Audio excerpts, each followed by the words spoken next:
சர்வகதா, எங்கும் நிறைந்தவன்.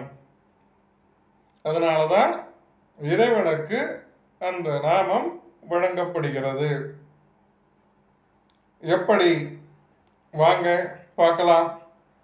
பாமரனுடைய பார்வையில பகவத்கீதை இன்று 2வது அத்தியாயம் 24வது பதம். வணக்கம் உறவுகளே, நலமா இருக்கீங்களா? வளமா இருக்கீங்களா? வளமோடு வாழுங்கள். பகவான் அர்ஜுனனோடு உரையாடி இருக்கக்கூடிய நிலையில் ஆத்மாவின் தன்மைகளை பற்றி விரிவாக விவரிக்கின்றார். கடந்த காணொளியிலேயே நான் கடவுளின் அம்சம், அதாவது நாம் அனைவருமே முழுமுதற் கடவுளின் அம்சங்களாவோம் அப்படிங்கிறத பற்றி பார்த்தோம். இன்று அதன் தொடர்ச்சி பகவான் என்ன சொல்றார் வாங்க கேட்போம். ஜீவாத்மா வெட்ட முடியாதவன், கரைக்க முடியாதவன், எரிக்கவோ உலர்த்தவோ முடியாதவன்.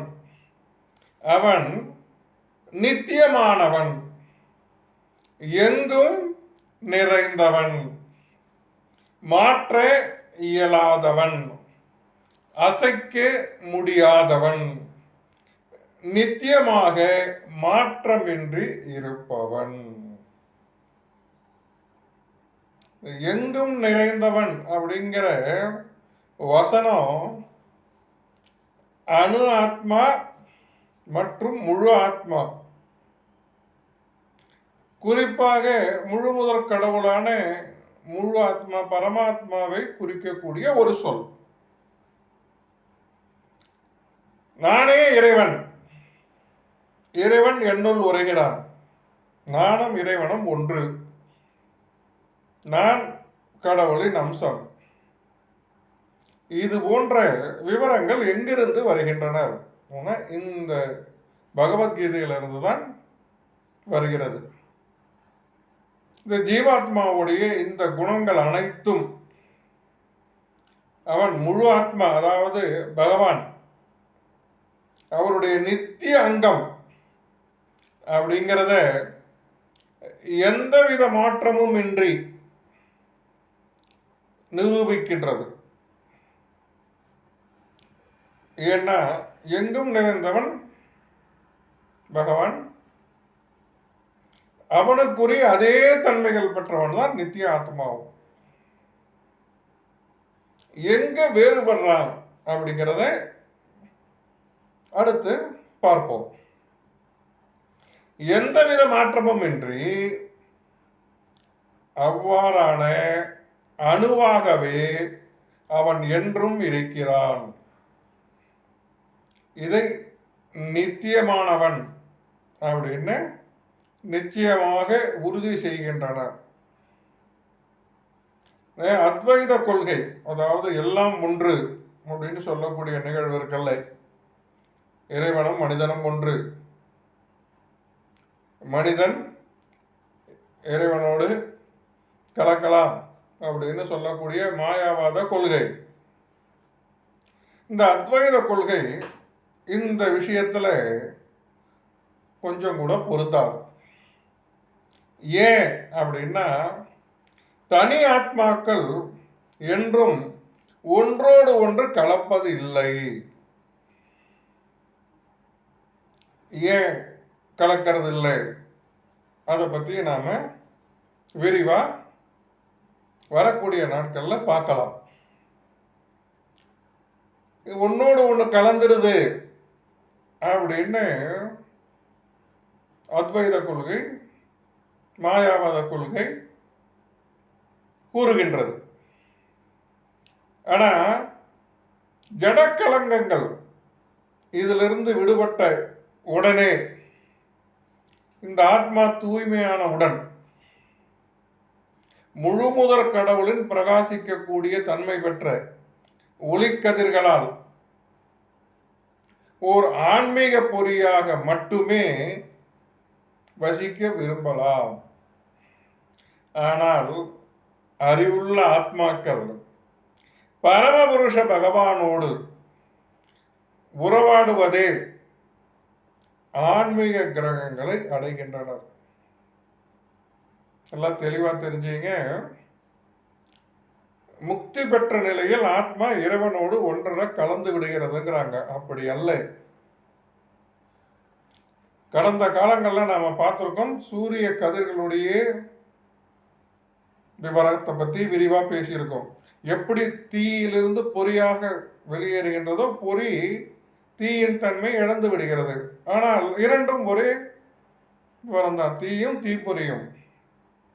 அதுபோல ஆத்மாவும் பரமாத்மாவும் ஒரே நிலையில் ஒரே இடத்தில் இருக்கின்ற விவரம்தான்.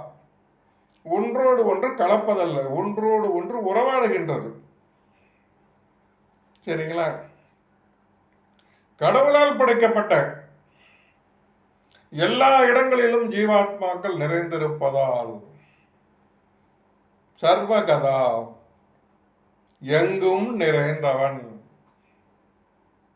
பகவான். எங்கும் நிறைந்தவன் பகவானால் படைக்கப்பட்ட அனைத்து ஜீவாத்மாக்களும் எல்லா இடத்திலும் நிறைந்திருக்கிறது. ரொம்ப முக்கியத்துவமான சொல் அது.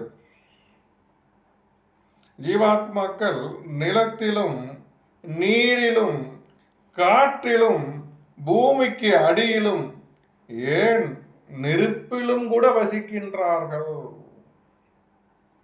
வாழ்கின்றார்கள். உண்மை அறிவதுன்னா இந்த பகவத்கீதை அறிவது மட்டுமே.